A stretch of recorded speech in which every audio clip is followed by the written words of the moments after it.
به نام مشهور جهان اسلام در صدر اسلام شخصی نیست مگر عبدالرحمن ابن عوف رضی الله عنه. یک کتابی نوشته شده رجال حول الرسول، مردانی پیرامون رسول صلی الله علیه وسلم، ترجمه شده به زبان فارسی.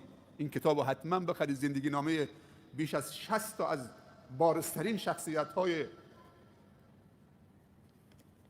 یاران پیامبر و شخصیت‌های بزرگی که پیرامون پیامبر بودن صلی الله علیه و سلم و در مکتب رسول الله صلی الله علیه و سلم تربیت شدن، که یکیشون عبدالرحمن ابن عوف بود که جزو سابقین اولین بود به اسلام. در همون روزهای اول اسلام بعد از اینکه ابوبکر صدیق به اسلام گروید پیشنهاد داد به 4-5 نفر، به 7-8 نفر، که یکیشون سعد ابن ابی وقاص بود، دوم عثمان ابن عفان بود، سوم طلحه بود، چهارم زبیر بود، پنجم عبدالرحمن ابن عوف بود. اینا همشون از اون 10 نفرن که پیامبر در حیاتشون به اونها روی زمین راه میرفتن.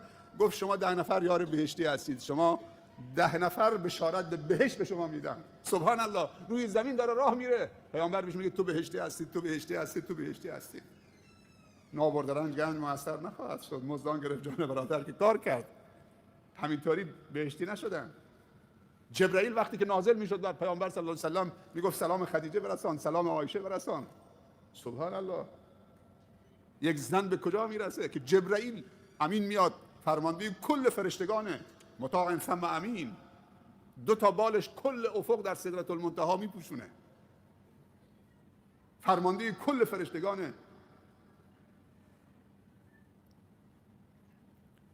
یک روزی عبدالرحمن ابن عوف 1/8 اسلام بوده، نفر 8 بوده.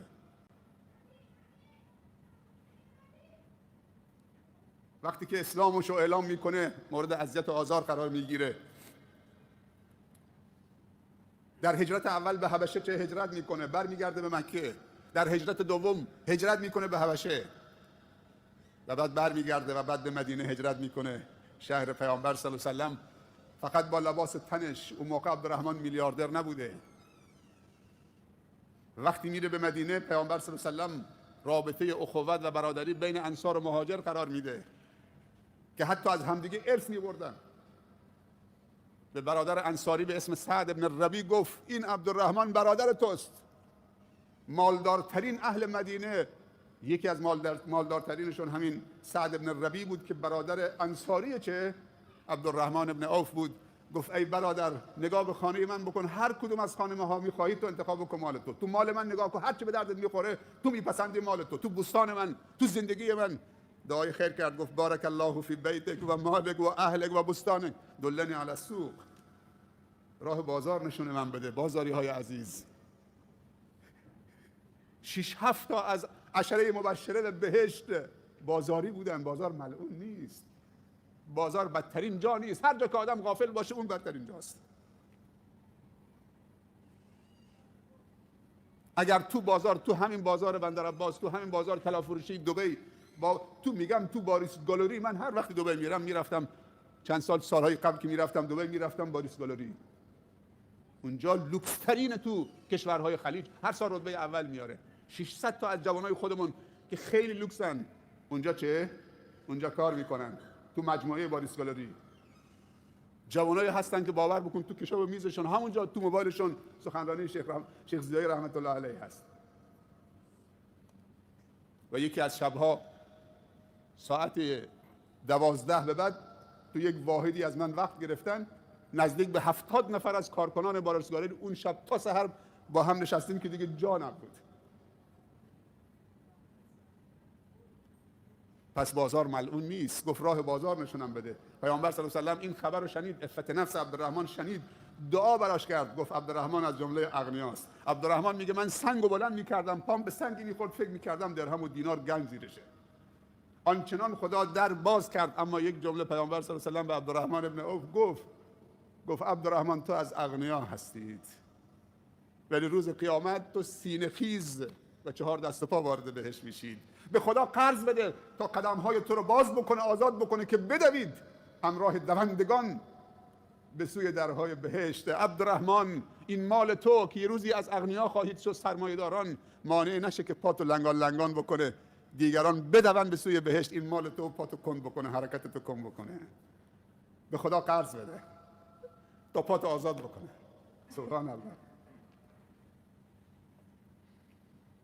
یک قطعه زمینی فروخت، وقت داره ما رو تعقیب میکنه، یک قطعه زمینی فروخته به 40,000 دینار طلا در اون زمان. همه رو تقسیم کرد بین فقرا و مساکین، حتی به امهات المؤمنین. یک بار 500 تا اسب یک جا برای ارتش اسلام داد. وقتی میگم 500 تا اسب در اون زمان، یعنی 500 تا تانک در این زمان. 1500 تا شتر یک جا تقدیم ارتش اسلام کرد، یعنی 1500 تا نفربر در این زمان. یک روز قافله از شام می آمد، اطراف مدینه گرد و غباری برپا شد، طوفان خاکی برپا شد، اهل مدینه وحشت زده شدن، ام المؤمنین وحشت زده شد، گفت نگاه بکنید طوفانی چیه، گردبادی چیه. حالا که رفتن که قافله 700 تا شتری عبدالرحمن بن عوف از شام داره میاد، از پوشاک و مواد غذایی که نیاز مدینه و حواشی مدینه هست همه بار بود. همه دلالا و تجار پریدن بیرون، گفتن عبدالرحمن این 700 تا شتر مال ما، 1 دینار 10 دینار سود. گفت بیشتر بهم دادن. گفتن 20 دینار 30 دینار 40 دینار 50 دینار. گفت بیشتر به من دادن. گفتن عبدالرحمن 1 دینار 100 دینار. گفت بیشتر به من دادن. گفتن عبدالرحمن 1 دینار 200 دینار. گفت بیشتر به من دادن. گفت انصاف هم چیز خوبیه، دیگه چادری تو مدینه نیست غیر از ما، کی به تو 1 دینار یا 1 درهم 200 درهم سود داده؟ گفت بیشتر پرداخت میکنید یا با اون معامله بکنم؟ گفتن ما دیگه حدمون همین، عاجز شدیم، مال خودت مبارکش باد، هر کسی که با تو معامله میکنه 1 به 200 سود میده. گفت من با رب العالمین، و گریه کرد. گفت مادر، به مادرش ام المؤمنین عایشه گفت مادر گواه باش که عبدالرحمن نمیخواد سینه خیز وارد بهشت باشه. در یک روز عیدی و مهرجانی که مدینه در قحطی بود، حتی اون زمام و تناب شترش و پالون شترش هم به خونه نبرد، با شتراش همه بخشید. 700 تا شتر یک جا. اینطوری معامله میکنن. نه حالا تو 2000 تومانی یه نفر گرفته، یه بسته 1000 تومانی هی آب دهنش میزنه که نگاه کنه 2 تا 1000 تومانی به هم نچسبیده. خب بچسبه، تو داری خیر میکنی، بذار 10 تا به هم بچسبه، بذار 10 تا به هم بچسبه. اون آقای مالش بود ولی ما غلام مالمونیم. گریه میکرد. یک روز 50,000 دینار توصیه کرد که توزیع بشه برای هر کسی که در جنگ بدر شرکت کرده بود. هر نفر 400 دینار هدیه داد. حتی عثمان بن عفان که یک سرمایه‌دار بود، اونم اون مبلغ رو گرفت، گفت مال عبدالرحمن مال پاک و حلالیه و طعمه پاکیه، من میخوام از این مال بخورم. خود سرمایه‌دار بود ولی گفت هدیه چیز دیگه است. در سال 32 هجری اجلش رسید. بعد از این همه ام المؤمنین عایشه میخواست سورپرایزش بکنه. گفت عبدالرحمن در اون لحظاتی که جان میداد گفت که تو کسی بودی که رسول الله صلی الله علیه و آله از دنیا رفت و از تو راضی بود. حجره من و اتاق من که رسول الله صلی الله علیه و آله شوهرم توش دفنه و پدر من ابوبکر و عمر، تو بیا اینجا دفن شو. ببخشید، بله، تو بیا اینجا دفن شو پیش رسول الله صلی الله علیه و آله و ابوبکر و عمر. کی دلش نمیخواد اینجا دفن بشه؟ ولی اینجا شرط حیات و یک معنی که برادرش رو دوستش داده بود، عثمان بن مظعون، که هم کدوم از ما زودتر مردن برادرش کنارش دفن بشه.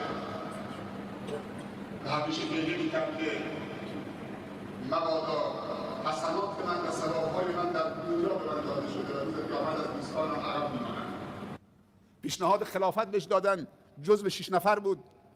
گفت اگر کارت بگذارن روی این حلقومم، فشار بدن که از اون طرف حلقومم ببره، بهتر از این که من بپذیرم خلیفه بشم. تنازل کرد و حضرت علی بهش گفت از رسول الله صلی الله علیه و آله شنیدم که درباره تو گفته عبدالرحمن امین در آسمان، در اهل آسمان و امین در اهل زمین، هر چی تو قضاوت کردی من میپذیرم. عبدالرحمن گفت پس عثمان ابن عفان خلیفه مسلمین بعد از عمر بشه. و علی رضی الله عنه اولین کسی بود که بیعت کرد. اما هنگام مرگ در حالی که از اموالش میترسید که شاید روز قیامت از دوستانش اونو دور بکنه، این نسیم خنک این آیه را نوازشش کرد و جانش رو آرام تسلیم جان آفرین کرد. اعوذ بالله من الشیطان الرجیم. الذين ينفقون اموالهم في سبيل الله ثم لا يتبعون ما انفقوا منا ولا اذى لهم اجرهم عند ربهم ولا خوف عليهم ولا هم يحزنون. اونهایی که به خاطر رضای خدا انفاق میکنن و منت نمیگذارن در راه خدا، اجرشون نزد خدا ضایع نمیشه و هیچ ترسی و حزنی بر اونها نیست. و جان و تسلیم جان آفرین کرد. درباره عبدالرحمن میگن که اهل مدینه همه شریکش بودن. 1/3 بهشون قرض میداد، 1/3 دینشون و بدهکاریشون رو پرداخت میکرد، دنبال بدهکارا میگشت و 1/3 هدیه بهشون میداد به ارحامش. اونها رو شاد میکرد. هنوز فرصت از دست نرفته. همت بکنید عزیزان من، ولی همیشه خیر تو پرونده هاتون باشه و موفق و مؤید و سربلند باشید. من خیلی از این داستان ها رو خلاصه کردم، ولی واقعا یکی از الگوهای عجیبی که بالاخره میتونه الگوی خوبی برای سرمایه‌دارای ما باشن، جوانای عزیزمون که در آینده امید داریم. موفق و مؤید و سربلند باشید. نماز وتر هم میخونید، در دعا هم آمین میگید. بعد شما رو خدا بسپارید. آخر دعوانا الحمدلله رب العالمین. موفق و مؤید و سربلند